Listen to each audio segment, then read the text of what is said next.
Hi, this is Judy Shields from the Hollywood Times. How are you, Eric? Very good. How are you, Judy? I like your background.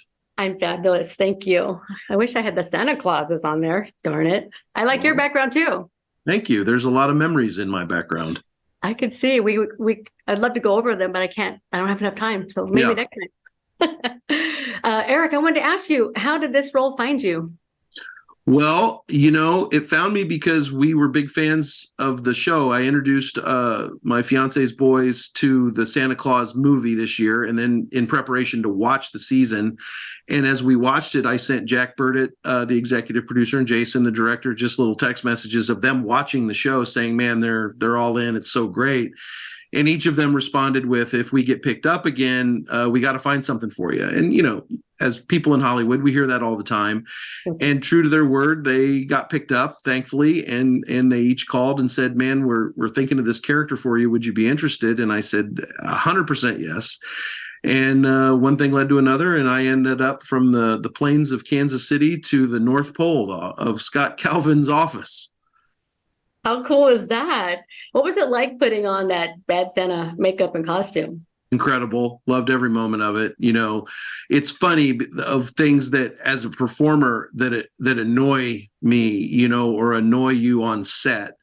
There are things that like I don't have patience for, but yet I can sit in the chair and have someone touch my face and put this beard on because it's so helpful to the performance, right? And the costume, that jacket, that beautiful green jacket was probably 20 pounds when you put that on me. That just added so much gravitas and weight to the character. And the belt and the boots, it's all so authentic and real.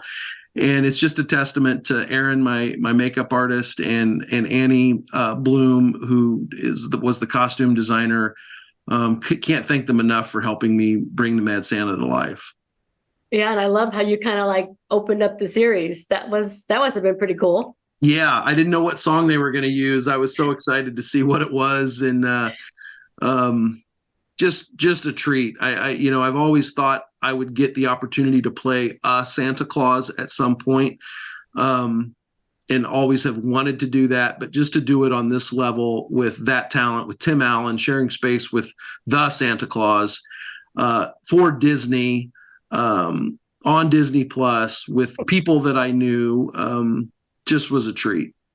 No kidding. I wanted to ask you, how did you decide on the voice you used for your character? I didn't even know that was you.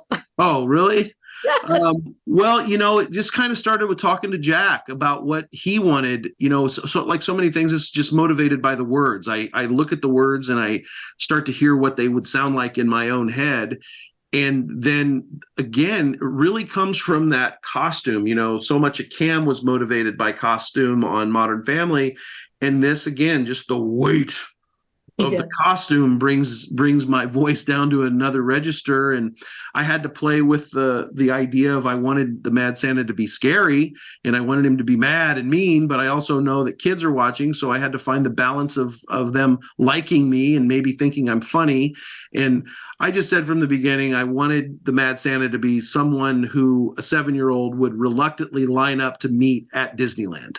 Like, there's the Mad Santa. I think I want to go meet him. I love that notion.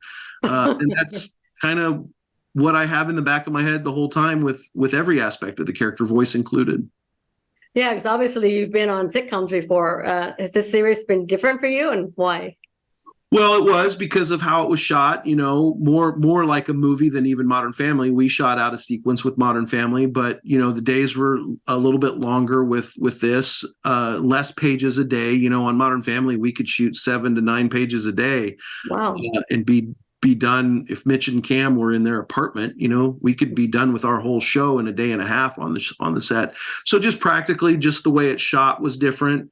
More lighting setups, more turning around and things like that. But not a tremendous amount different. Obviously, working with Gabriel and Elizabeth and Tim and everyone else. Marta, my little sidekick gnome, she's adorable. Who plays Olga. I think people always ask, like, what's it like being an actor? What's it like being in Hollywood? And this is just an example of, like, it can be awesome. Like when you put together a whole collective of people that are all really good at their jobs with one goal, and that's making a great TV show. It's just cool to be a part of it. No kidding. It must have been fun filming with them, with Tim and all of them, right? A blast. You got any funny stories you can share? Well, I don't know how funny it is, but I've tried to live my career, because I had 13 years of nobody really knowing who I was, to then 11 years of a lot of people knowing who I was, and having different experiences. So I've always tried to have a duality in my career, which is being the professional actor and the person who's doing the job, but also the fan getting to experience it while I'm doing it, right? Because I show up to shoot Modern Family and I'm standing across from Al Bundy, who I watched forever, right? And so I'm acting with Ed O'Neill now. I have to act with him, but I certainly want to be a fan of Ed too, and like watch this experience. And it's the same with Tim. We had lunch one day together on the lot at 20th there, and here I'm having lunch with him, and then 4 hours later, I'm in his office at the North Pole, and he's not Tim Allen anymore. And I realize I truly think of him as two different people, and that's a testament, obviously, to Tim and the franchise, but also the makeup artists and the prosthetics and the costumes. And I realized, holy cow, I'm not with Tim Allen right now. I'm with Scott Calvin. Wow. Well, we appreciate you taking the time to talk to us. It's been a pleasure to meet you. And thank you very much. And we look forward to seeing you on season 3. Oh, well, you never know. Thanks, Judy. Have a good one. You too. Bye now.